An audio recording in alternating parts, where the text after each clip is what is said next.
আসসালামু আলাইকুম, কেমন আছো সবাই? আশা করি যে যেখানে আছো সবাই অনেক ভালো আছো, সুস্থ আছো। তোমাদের দোয়া ও ভালোবাসায় আলহামদুলিল্লাহ আমার পরিবারের সবাই ভালো আছে, আমিও ভালো আছি। তো আজকের ওয়েদারটা আমাদের এখানে অনেক খারাপ। আজকে আমাদের এখানে অনেক ঠান্ডা পড়ছে। কার এলাকায় কেমন ঠান্ডা অবশ্যই কমেন্ট করে জানাবে। আর ঠান্ডাই দেখতেই তো পাচ্ছ, ঠান্ডার কাপড়ও পরে নিয়েছি। আর আমাকে অনেক আপুরাই কমেন্ট করে, আপু তোমার ভিডিওগুলো অনেক ভালো লাগে। তো আসলে আমার ভিডিও তোমাদের দেখার জন্য অনেক অনেক ধন্যবাদ। আর অবশ্যই আমার পুরো ভিডিওটি দেখবে।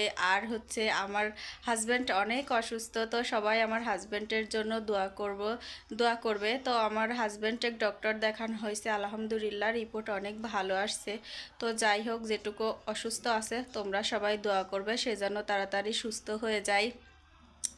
আর অবশ্যই আমার পুরো ভিডিওটি দেখবে, আর আমাকে একটু লাইক কমেন্ট শেয়ার করবে, আর আমাকে একটু সাপোর্ট করবে, কারণ তোমাদের সাপোর্ট পেলে আমার একটু উৎসাহটা বেড়ে যাবে। কারণ আমাকে অনেক ভাই ও বোনেরা অনেকেই সাপোর্ট করো, তো অবশ্যই আমাকে সাপোর্ট করবে। তোমাদের ভালোবাসা পেলেও আমি সামনের দিকে আগাইতে পারবো।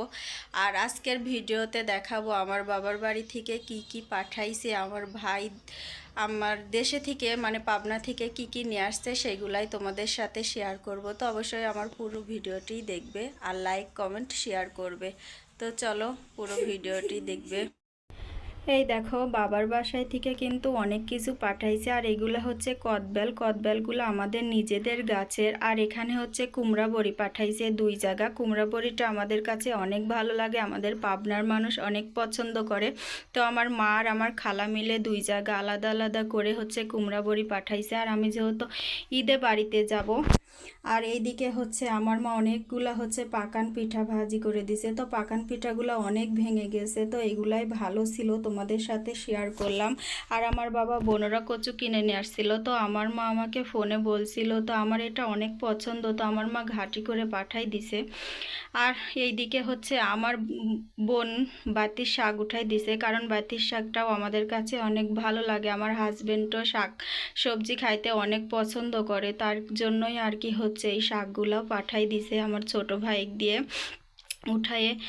আর আজকে কিন্তু অনেক কিছুই রান্না করব। আর এখানে হচ্ছে ফুলকিও ভাজি করব, তো ফুলকি ভাজার জন্যই হচ্ছে বসে পড়েছি ফুলকি কুটার জন্য। আজকে তোমাদের সাথে রান্না বান্নার ভিডিও একদমই শেয়ার করব না, কারণ তোমার ভাইয়া অনেকটাই অসুস্থ।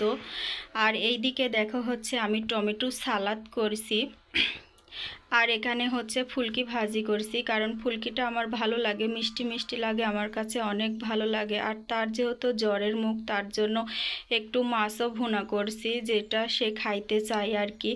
আরও কিছু কিন্তু রান্না করছি। আর এইদিকে হচ্ছে একটু ঝাল বেশি করে দিয়ে বাতির শাক ভাজি করছি, কারণ শাকটাও তার জ্বরের মুখে যদি ভালো লাগে আর কি, তাই। আর এদিকে হচ্ছে লবণ আর কাঁচা মরিচ আর সরিষার তেল দিয়ে আমাদের নিজেদের গাছের কদবেল, তো একটু ঝাল বেশি করে দিয়ে ভর্তা করছি আর কি। আর বাবা মা দেশ থেকে যেটাই পাঠায় সেটাই অনেক ভালো লাগে, কারণ আমরা 2টা বোনই ঢাকাতে থাকি। তো বাবা মা শখ করে যেটা পাঠাবি সেটাতেই আলহামদুলিল্লাহ, বাবা মা শ্বশুর শাশুড়ি যেটা পাঠাবি ওটাতেই অনেক খুশি। কারণ আমাদের দেশের কোনো কিছু পাঠাইলেই আমাদের কাছে অনেক ভালো লাগে, কারণ দেশের এক জিনিসের স্বাদ আর ঢাকার এক জিনিসের স্বাদ অনেকটাই তফাৎ। তো সবাই হচ্ছে আমার বাবা মার জন্য, শ্বশুর শাশুড়ির জন্য সবাই দোয়া করবে। তো এই ছিল আজকের ভিডিওটি কেমন হয়েছে অবশ্যই কমেন্ট করে জানাবে। আমার ইউটিউব চ্যানেলটা এখনও যারা যারা সাবস্ক্রাইব করেনি অবশ্যই সাবস্ক্রাইব করবে, আমার পাশে থাকবে, আমাকে ভালোবাসবে। আর তোমাদের ভালোবাসা পেলে আমি সামনের দিকে আগাইতে পারবো। তো সবাই ভালো থাকবে, সুস্থ থাকবে, আল্লাহ হাফেজ।